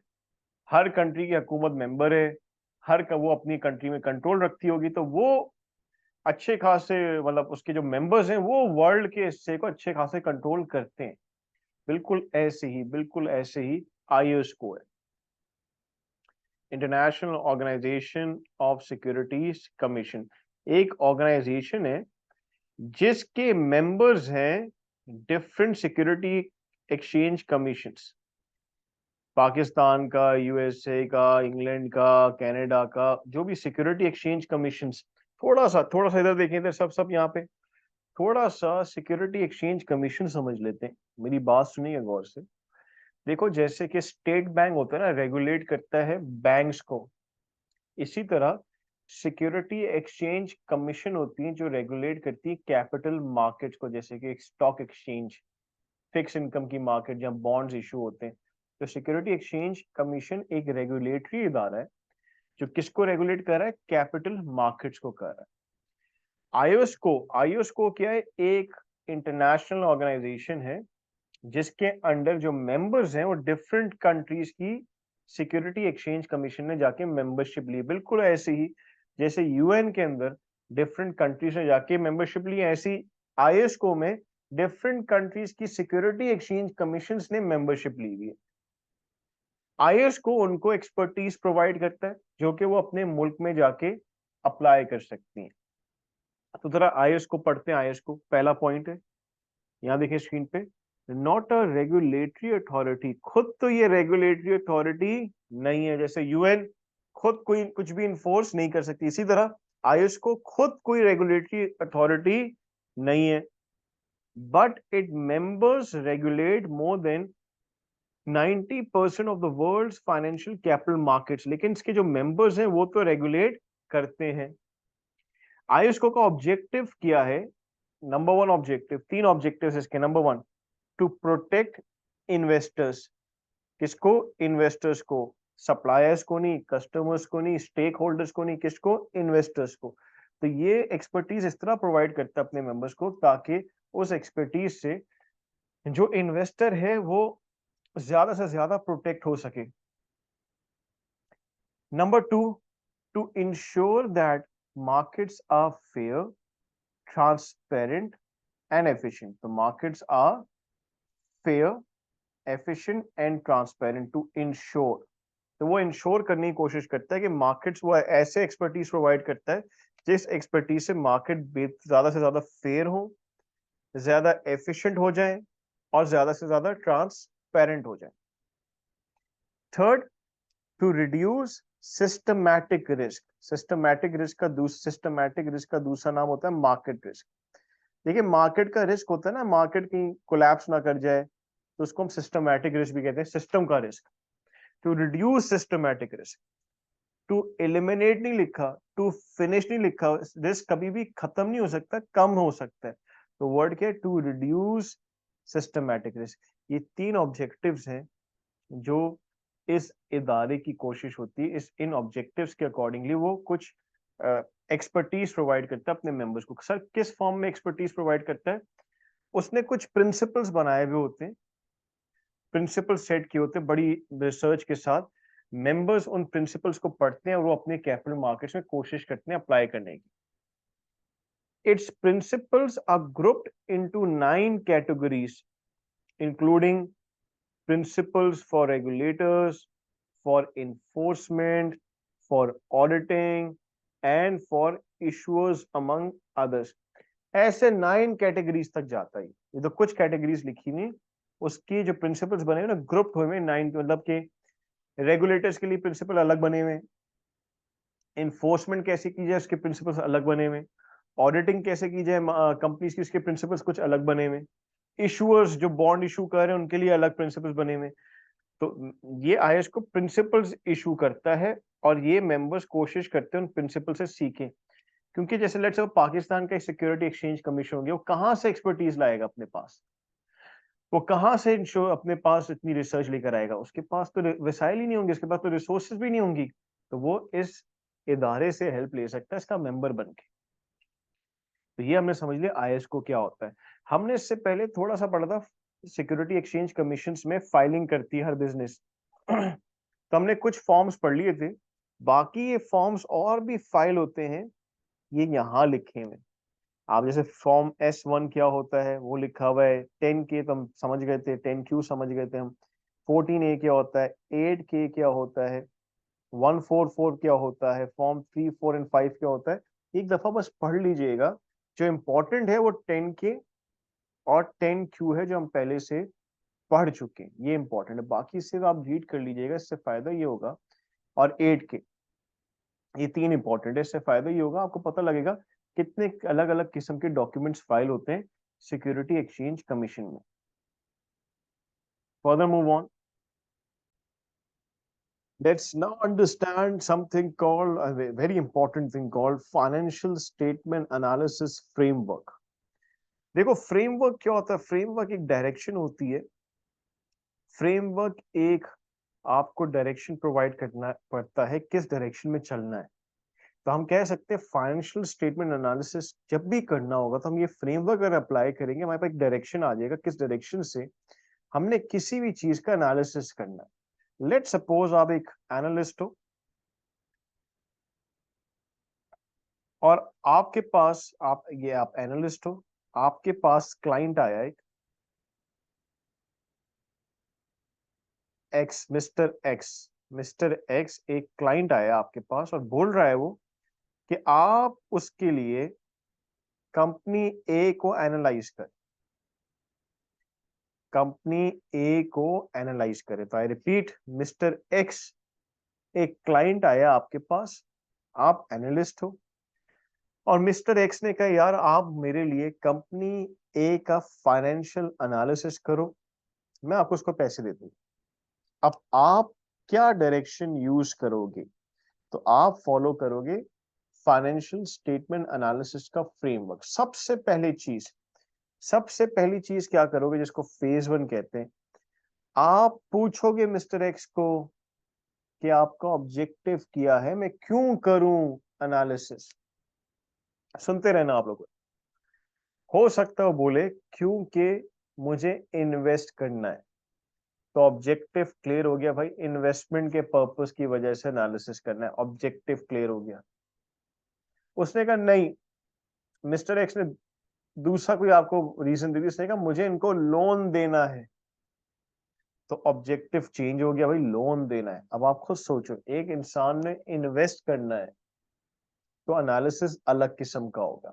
देखा जाएगा प्रॉफिट कैसे, ग्रोथ कैसे, फ्यूचर में कंपनी उठेगी नहीं उठेगी, अभी कंपनी ओवर वैल्यूड तो नहीं है, अंडर वैल्यूड है या नहीं है, अलग किस्म का एनालिसिस होगा।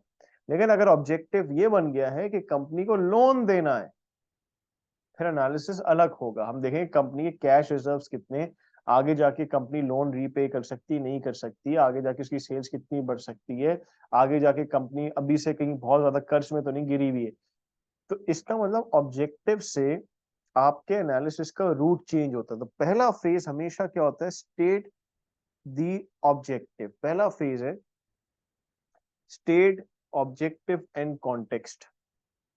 उसके लिए जब स्टेट, ये पहले फेज के लिए कुछ इनपुट करेंगे आप अपने फेज में, आप नेचर ऑफ रिपोर्ट समझने की कोशिश करें, किस नेचर की रिपोर्ट चाह रहे हैं, तो उसमें पिक हो जाएगा ऑब्जेक्टिव क्या। क्लाइंट से आप क्वेश्चंस पूछेंगे तो क्लियर हो जाएगा। Apprehend reports need and concern पूछेंगे, क्लाइंट की नीड एंड कंसर्न्स क्या है, और गाइडलाइंस लेंगे क्लाइंट से, तो आपके पास सारी क्लैरिटी आ जाएगी। तो ये इनपुट होगा। इसमें आउटपुट क्या निकलेगा? आउटपुट ये निकलेगा कि आपका पर्पस ऑफ एनालिसिस क्लियर हो जाएगा, आपको क्लियर हो जाएगा भाई क्या पर्पस एनालिसिस का। आप लिस्ट ऑफ क्वेश्चंस बना लोगे जो फ्यूचर स्टेजेस के लिए काम आ जाएंगे। नेचर ऑफ रिपोर्ट डिसाइड हो जाएगी, किस तरह की रिपोर्ट चाहिए। टाइम फ्रेम डिसाइड हो जाएगा उसका, और उसका बजट डिसाइड हो जाएगा। तो इस स्टेप में इनपुट क्या क्या आपने लिया, डिस्कशन, गाइडलाइंस, पूछ पाछ किया, नेचर ऑफ रिपोर्ट किया है, और आउटपुट क्या निकला इससे कि आपको पता लग गया पर्पस ऑफ एनालिसिस क्या है, आपको नेचर ऑफ रिपोर्ट ही पता लग गया क्या है, आपको टाइम फ्रेम और बजट की भी आप लोग के बीच में डिसीजन हो गया, ये आउटपुट हो गया। जैसे ये सब हो गया, फिर आपने कहा चलो भाई अब ये क्लैरिटी आ गई, अब सेकंड फेज पे जाते हैं। अब सेकंड फेज में आप क्या करोगे, गैदर करोगे डेटा जिसको एनालाइज करना है।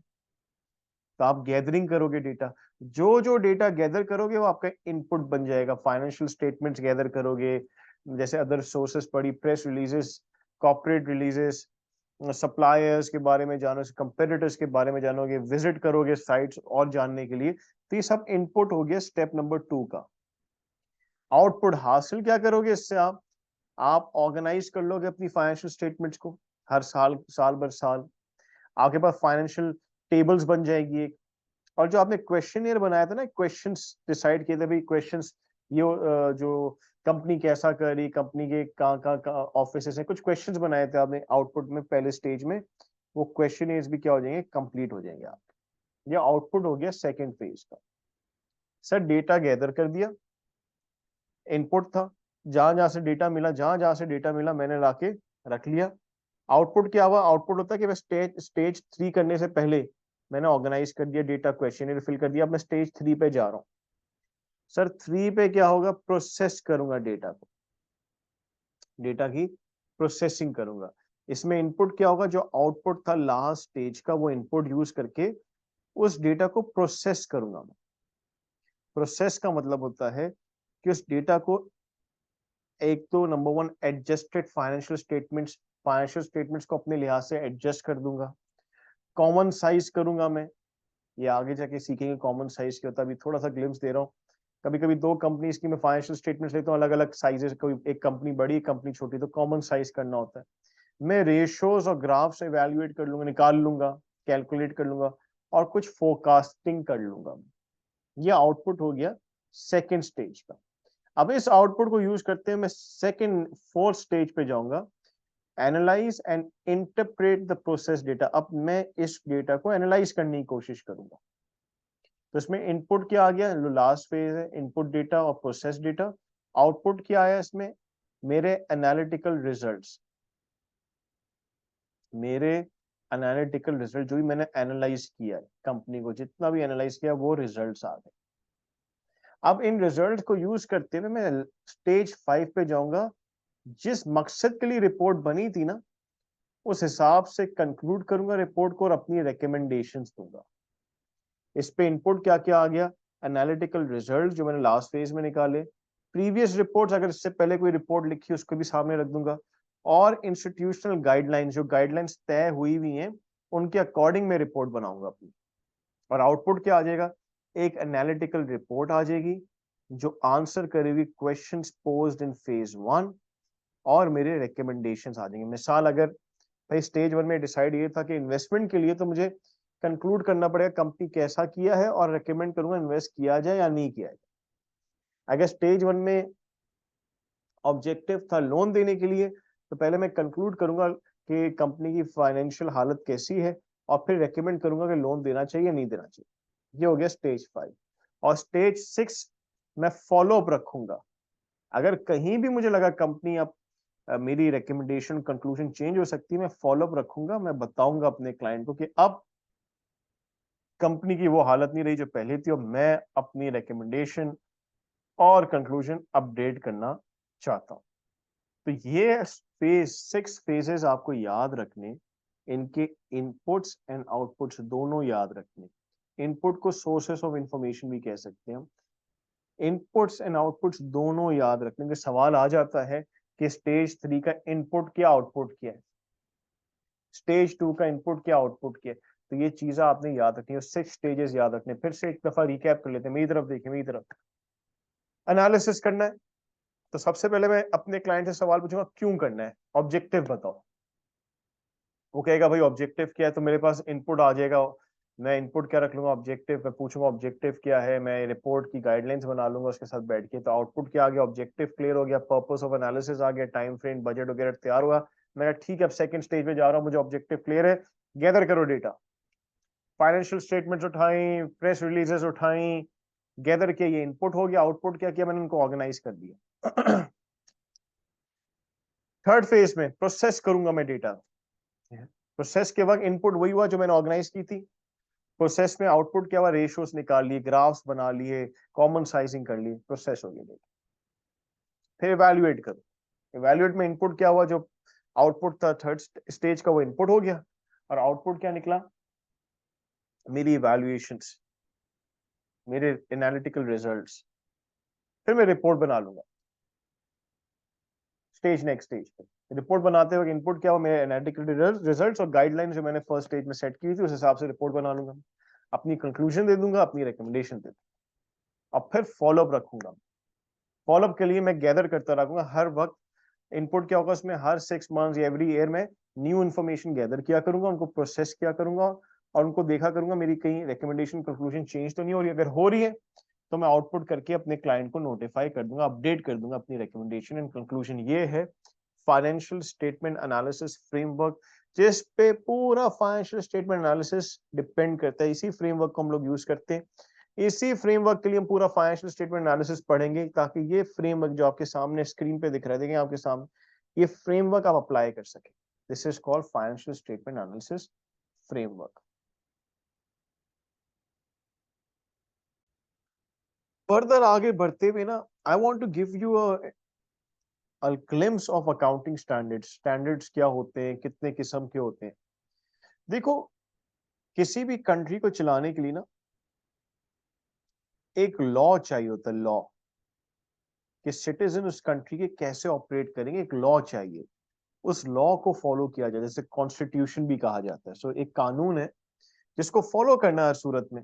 वो डायरेक्शन तय कर रहा है कि अगर मैंने किसी के पैसे खाए तो कानून बताएगा मुझे क्या सजा मिलेगी। I have to you know undergo that law. मैं लॉ से भाग नहीं सकता। ऐसे ही अकाउंटिंग किस तरह से होगी, कौन सी चीज एसेट है, कौन सी चीज एसेट नहीं है, कौन सी चीज लायबिलिटी है, रेवेन्यू कौन सा रिकॉर्ड हो सकता है, इनकम्स क्या क्या होती है, एक्सपेंसेस किसको माना जाए, ये सारी चीजें, ये अकाउंटिंग का कानून मतलब कि उसके स्टैंडर्ड्स डिफाइन करते हैं। अकाउंटिंग स्टैंडर्ड्स, अकाउंटिंग स्टैंडर्ड्स को बिल्कुल हम एक मुल्क के कानून की तरह देख सकते हैं कि अकाउंटिंग का कानून, कि अकाउंटिंग कैसे चलेगी, उसको बोलते हैं accounting standards. Accounting standards two types के हैं जो वर्ल्ड में बड़े फेमस हैं। एक है IFRS, international financial reporting standards. उससे पहले मैं एक चीज ग्लिम्स दे दूं ताकि आपको और अच्छी अंडरस्टैंडिंग मिल जाए।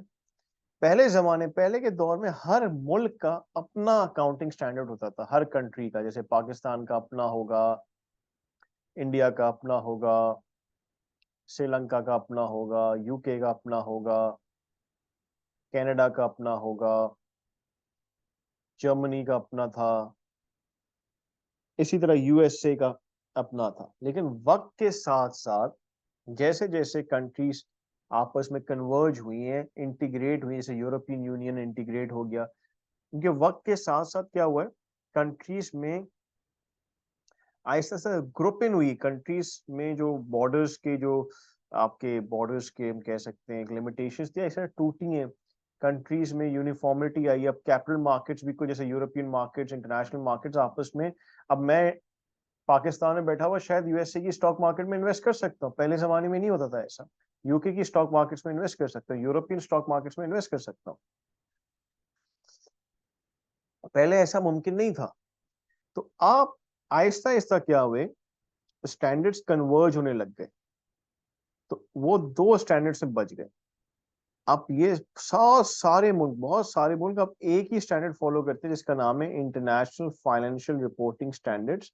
और सिर्फ US से है वो अपना स्टैंडर्ड फॉलो करता है जिसको बोलते हैं US gap, generally acceptable accounting principles, US gap. तो अब मुल्क में ये वर्ल्ड में ये दो इंपॉर्टेंट स्टैंडर्ड्स यूज होते हैं, IFRS और USA में US गैप। US गैप और IFRS में भी काफी कन्वर्जन्स हो चुका है, काफी कन्वर्जन्स हो चुका है। लेकिन फिर भी कुछ डिफरेंसेस अभी भी हैं एक एनालिस्ट को। इसलिए जब हम आगे पढ़ेंगे रिपोर्टिंग, हम दोनों के तरीके से पढ़ेंगे, IFRS की भी और US गैप की।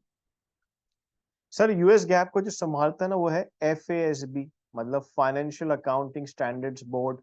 और IFRS को जो लुक आफ्टर करता है वो है IASB, international accounting standards board.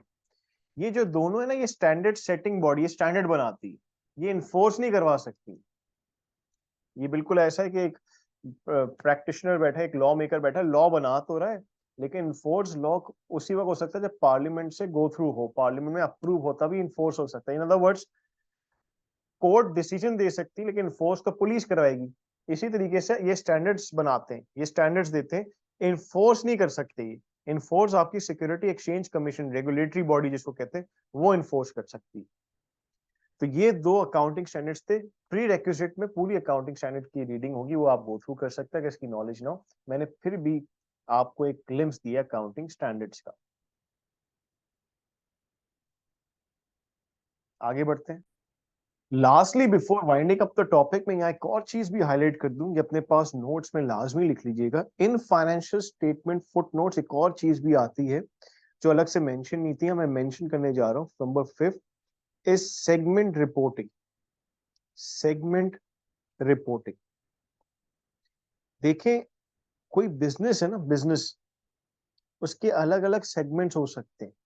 Accounting कहती है सेगमेंट हम उसको मानेंगे बिजनेस का, अगर सेल्स 100% सेल्स का, अगर कोई ऐसा डिस्टिंग्विश सेगमेंट है जो 10% या उससे ज्यादा सेल्स रखता हो, वो एक सेगमेंट कहलाएगा। अगर कोई डिस्टिंग्विश, कोई सेपरेटेबल कोई यूनिट है जो प्रॉफिट, सेल्स या एसेट्स बिजनेस के 10% से ज्यादा होल्ड करता है, वो सेगमेंट कहलाएगा। मिसाल, बिजनेस का ज्योग्राफिक यूनिट्स है, एक कराची में है, एक लाहौर में, एक इस्लामाबाद में। टोटल उसका रेवेन्यू का जो कराची वाला यूनिट है वो 10% या उससे ज्यादा रेवेन्यू रखता है, तो सेगमेंट कहलाएगा। इसी तरह प्रोडक्ट्स हो सकते हैं, 5-6 प्रोडक्ट्स हैं, अगर कोई प्रोडक्ट 10% या उससे ज्यादा रेवेन्यू या एसेट्स या प्रॉफिट रखता है, तो वो सेगमेंट कहलाएगा। तो उसकी भी हमें फिर फुट नोट्स में अलग से रिपोर्टिंग दिखानी पड़ती है, उस सेगमेंट ने कितनी सेल्स की, कितना प्रॉफिट कमाया, उस सेगमेंट पे कितनी कॉस्ट लगी, वो भी फुट नोट्स, फुट नोट जो फाइनेंशियल स्टेटमेंट फुट नोट्स है उसका हिस्सा होता है। छोटी सी बात है, मैं एग्जांपल रियल वर्ल्ड की दूंगा। जब हम टोयोटा कंपनी, जो टोयोटा ग्लोबल को जो हम एनालाइज करने जाते हैं, उसकी जब भी हम फाइनेंशियल स्टेटमेंट्स खोलते हैं, उस पर सेगमेंट रिपोर्टिंग हुई हुई होती है। अब उसके ज्योग्राफिक सेगमेंट्स हैं, वो नॉर्थ अमेरिका में भी काम करती है टोयोटा, एशिया में भी काम करती है, यूरोप में भी काम करती है, जापान में भी काम करती है ना, अदर्स। तो उसने 5 सेगमेंट्स की रिपोर्टिंग दी होती है फुट नोट्स के अंदर। इसी तरह वो प्रोडक्ट वाइज भी रिपोर्टिंग देता है फुट नोट्स के अंदर। मोटरसाइकिल्स भी बनाता है, गाड़ियां भी बनाता है, ट्रक्स भी बनाता है, क्योंकि वो सब चीज, वो जो है यूनिट्स, वो 10% या उससे ज्यादा रेवेन्यू होल्ड करती है, तो उनकी वो रिपोर्टिंग लाजमी करता है। तो वो फुट नोट्स के अंदर हम लोग रिपोर्ट करते थे। So this was your first introductory learning module which was introduction to financial statement analysis. कुछ क्वेश्चंस भी इसके देख लेते हैं। Make sure you do those questions, और मैं उनको गाइड भी आपको कर देता हूं। Let's go forward. So I am going through these CFA book questions for you. These are CFA curriculum के end of chapter book questions हैं। मैं आपके लिए पढ़ रहा हूँ उसको। नंबर 1 says, आप पहले खुद प्रैक्टिस भी कर ले, मैं वीडियो में जरा स्क्रॉल कर देता हूँ। फर्स्ट मेक श्योर कि आप खुद प्रैक्टिस कर लें इनको, पॉज कर करके, फिर मेरी आप वीडियो गो थ्रू कीजिएगा। सब खुद प्रैक्टिस कर लें आप, पॉज कर करके इसको। ऑलमोस्ट 16 क्वेश्चन है। I will do some of them ताकि भी आपको एक अंडरस्टैंडिंग मिल जाए। Question number 1, ratios are input into which step in the financial statement analysis framework? input किसमें? सर ये आउटपुट होता था, प्रोसेस डेटा का आउटपुट था, processing the data, process information का आउटपुट था। तो ये इनपुट होता था एनालिसिस का। So analyse and interpret the process data का ये इनपुट होता है। बहुत से लोग प्रोसेस डेटा कर देते हैं, बिकॉज उसको कहते थे ये तो आउटपुट, तो आउटपुट नहीं पूछा, इनपुट पूछा। Number 2, which phase in the financial statement analysis framework is most likely involved producing updated reports and recommendation? Update कहाँ करते थे? Follow up में, याद करो, follow up में करते थे। A. 3, which of the following best describes the role of financial statement analysis? मैंने कहा था economic decisions के लिए help करते हैं। To provide information about company's performance, नहीं, वो तो reporting करती है, financial report provide करती है information। To provide information about a company's change in financial position, नहीं। To form expectation about the company's future financial performance and financial position, तो हम कह सकते हैं फ्यूचर की एक्सपेक्टेशन हम सेट कर सकते हैं कि आगे जाके कंपनी कैसा परफॉर्म कर सकती है, वो रिपोर्टिंग नहीं हेल्प करती थी, वो एनालिसिस हेल्प करता है। हमसे क्वेश्चन एनालिसिस का पूछा हुआ था ना। Yes. Next, the primary role of financial statement analysis is best described as providing information useful for making investment decisions, evaluating a company for the purpose of making economic decisions, using financial reports prepared by analysts to make economic decisions. Using financial reports prepared by analysts, तो analysts तो prepare करते ही नहीं, accountants prepare करते हैं, तो C तो चला गया। A and B से डिसाइड करेंगे, हमने फोकस किया इकोनॉमिक डिसीजंस पे, not investment decisions, economic decisions. Sir economic decisions क्या होते हैं? हमने पढ़ा था इकोनॉमिक डिसीजन बहुत अलग अलग किस्म के हो सकते हैं।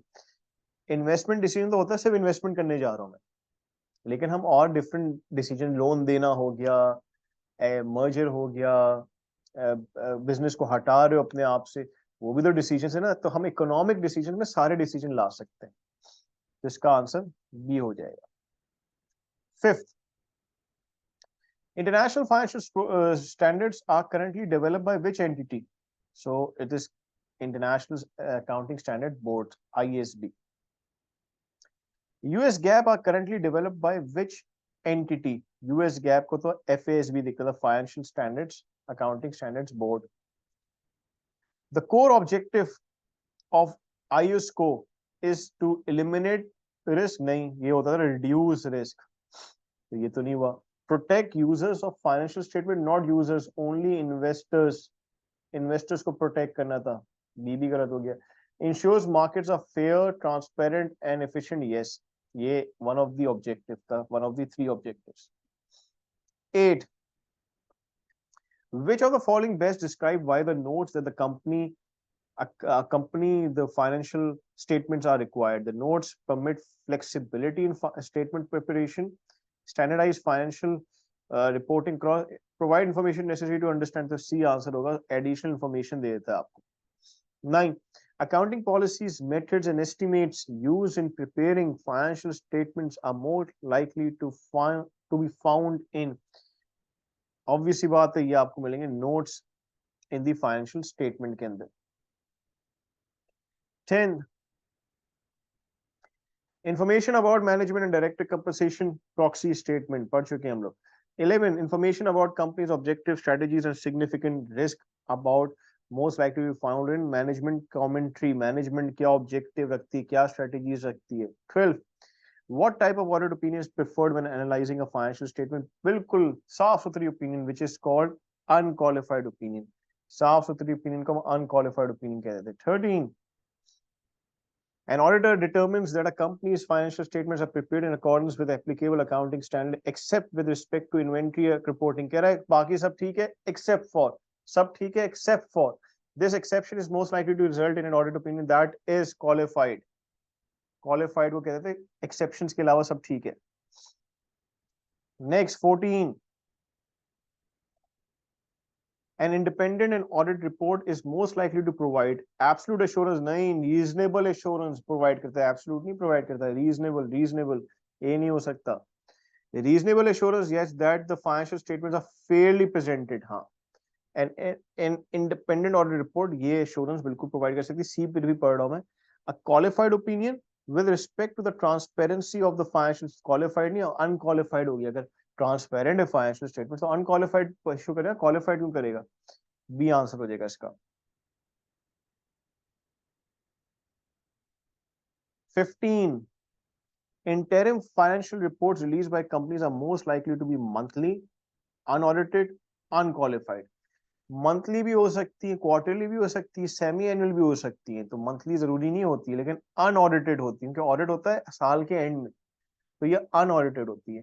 जब ऑडिट ही नहीं हो रहा तो अनक्वालिफाइड क्वालिफाइड ओपिनियन कैसे हो सकती है? ऑडिट ही नहीं हो रहा उनका। 16, which of the following sources of information used by analysts is found outside a company's annual report? Auditor's report, auditors report जो होती है ना वो एनुअल रिपोर्ट के अंदर होती है। याद करें मैंने समझाया था एनुअल रिपोर्ट में सारी फाइनेंशियल स्टेटमेंट्स आती हैं, मैनेजमेंट डिस्कशन एंड एनालिसिस आता है, और उसके नीचे ऑडिटर्स की ओपिनियन आती है। मैं बता रहा हूँ अभी आपको, उसके नीचे ऑडिटर्स की ओपिनियन आती है। तो मैनेजमेंट डिस्कशन एनालिसिस भी आ गया। पेयर कंपनी एनालिसिस के बाकी कंपनी के जो उसके इर्द गिर्द कंपेटिटर्स, उसके उसके कंपैरिजन में कंपनी कैसा काम करी वो एनुअल रिपोर्ट में नहीं होती, आपको बाहर से खुद असेस करनी पड़ेगी। So we are done with these questions. और भी क्वेश्चंस होंगे शायद मेरे हैंड आउट पे, वो भी ट्राई कीजिएगा। होप मजा आया हो। और अगेन अपने आप को मोटिवेटेड रखिएगा, हर लेक्चर के एंड में रिकैप कीजिएगा और फिर से सवाल सॉल्व कीजिएगा। कोई क्वेश्चन हो मुझे जरूर पूछिएगा। Thank you so much.